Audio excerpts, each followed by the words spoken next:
할렐루야. 오늘 함께 묵상할 말씀은 요한복음 1장 29절 말씀입니다. 우리 다 같이 함께 말씀을 보시겠습니다. 이튿날 요한이 예수께서 자기에게 나오심을 보고 이르되 보라 세상 죄를 지고 가는 하나님의 어린 양이로다. 아멘.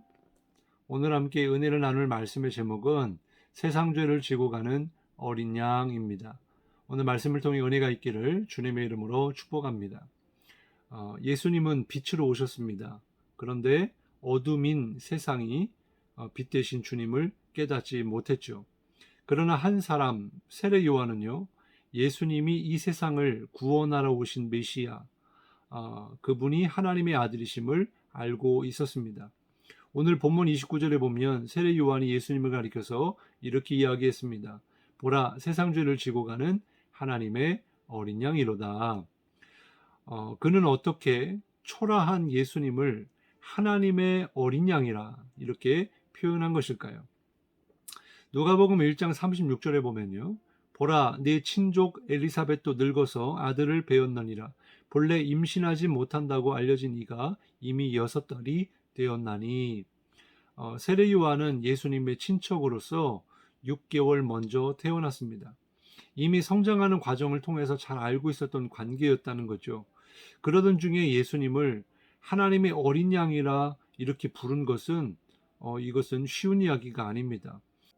그러면 어떻게 해서 세례 요한이 예수님을 향하여 하나님의 어린 양이다 이렇게 표현할 수 있었을까요? 요한복음 1장 6절에 보면 하나님께로부터 보내심을 받은 사람이 있으니 그의 이름은 요한이라 그랬습니다. 이 세례 요한은요 바로 하나님의 보내심을 받은 자였기 때문에 예수님이 누구인가를 알고 있었다라는 것입니다. 마태복음 16장 18절에 보면 또 내가 내게 이르노니 너는 베드로라 내가 이 반석 위에 내 교회를 세우리니 음부의 권세가 이기지 못하리라 그랬습니다. 여기서 교회를 원어로 하면 에클레시아라고 합니다. 무슨 뜻이냐면 밖으로 불러내다라는 뜻이에요. 이 말은 우리가 세상에 속하여 살고 있지만 그 세상으로부터 불러냄을 받은 자들이다라는 거예요. 그게 바로 교회고 성도다라는 것입니다. 그래서 우리 성도들은 예수님을 뭐라고 고백합니까?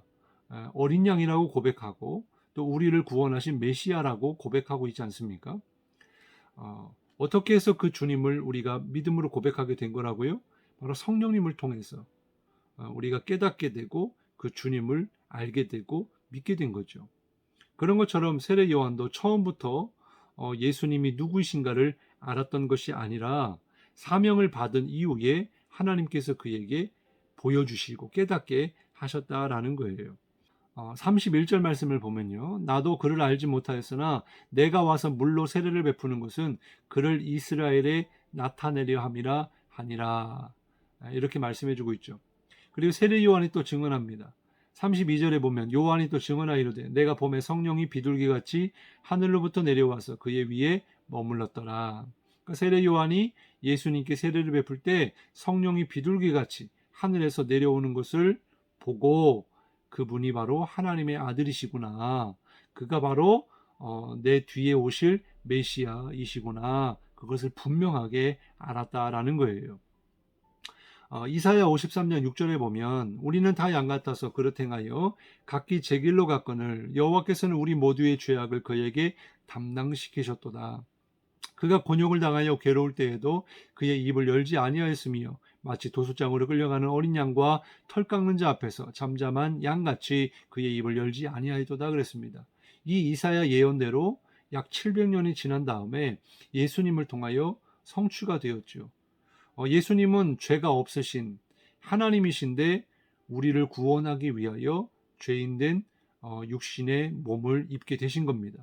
그리고 십자가를 지셨죠. 그 십자가를 지러 가실 때의 모습은 아주 볼품없고 정말 갈기갈기 찢어져서 정말 몸 안에 있는 물과 피를 다 쏟으시면서 사람들에게 욕을 먹으시고 막 그러한 정말 짐승이 도수장에 끌려가는 듯한 그런 모습으로 예수님이 돌아가셨죠. 바로 그때 돌아가신 것은 바로 우리를 위하여 대신 단번에 희생 제물이 되신 어린 양이셨다라고 하는 사실입니다. 이것을 우리가 깨달을 때 정말 내가 그만큼 얼마나 큰 죄인이었는가 이것을 깨달아야 된다라는 거예요. 사실 도수장에 끌려가야 할 그 사람은 바로 우리입니다. 하나님을 알지 못하고 또 주님을 믿지 않았을 때 우리는 하나님이 누구이신가를 알지 못했습니다. 그리고 하나님의 뜻이 무엇인지 몰라요. 내 마음대로 내 욕심대로 내 정욕대로 살아가는 삶이었습니다. 그리고 우리는 죄 아래 원죄 아래 있었기 때문에 마귀의 자식이었다는 거예요. 그래서 사실은 우리의 죄를 우리가 스스로 해결할 수 없기 때문에 그 죄값을 고스란히 우리가 담당해서 지옥에 갔어야 마땅하지만은, 그러니까 우리가 이렇게 도수장에 끌려가는 짐승처럼 그렇게 죽어야 했지만 예수님이 대신하여 그렇게 희생 제물이 되셨다라고 하는 거예요. 이것이 바로 우리를 향한 하나님의 사랑의 확증이고요. 그리고 주님의 은혜다라는 것입니다. 오늘 그 주님의 십자가의 은혜, 정말 어린 양이신 예수님, 그 주님은 부활하시고 승천하셔서도 이렇게 요한계시록에 보면 예수님의 보좌 우편에 어린 양으로 앉아 계신다 이렇게 말씀해 주고 있는데, 이 말씀에 대해서는 왜 예수님이 부활 승천하시고 나서도 하나님의 보좌에 앉지 않으시고 보좌 우편에 앉으셨는가, 왜 그렇게 표현하는가, 그거에 대해서는 이렇게 다른 말씀들을 찾아보시고 들어보시면 알 수 있을 거라고 생각합니다. 어쨌든 중요한 것은 오늘 그 주님의 은혜, 그 십자가의 그 사랑, 그것을 우리가 오늘 묵상하고 또 깨닫고 감사하는 그런 하루가 되시기를 주님의 이름으로 축복합니다. 기도하겠습니다.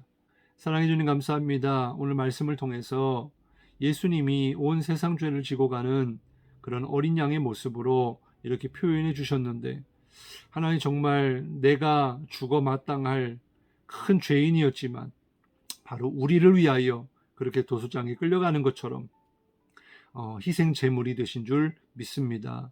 그 주님의 십자가의 은혜를 묵상하며 감사하며 오늘도 그 주님의 사랑을 깨닫게 하여 주옵소서.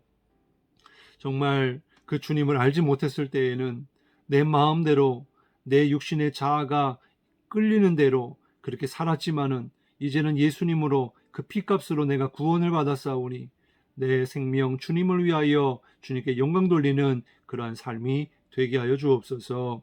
정말 오늘도 우리와 함께 하시고 주님과 동행하며 주님을 온전히 바라보며 정말 그 십자가의 은혜를 또 나만 믿고 누리는 것이 아니라 믿지 않는 자들에게 그 십자가의 도를 증거할 수 있는 우리가 되게 도와 주옵소서. 감사드리며 예수님의 이름으로 간절히 기도드리옵나이다. 아멘.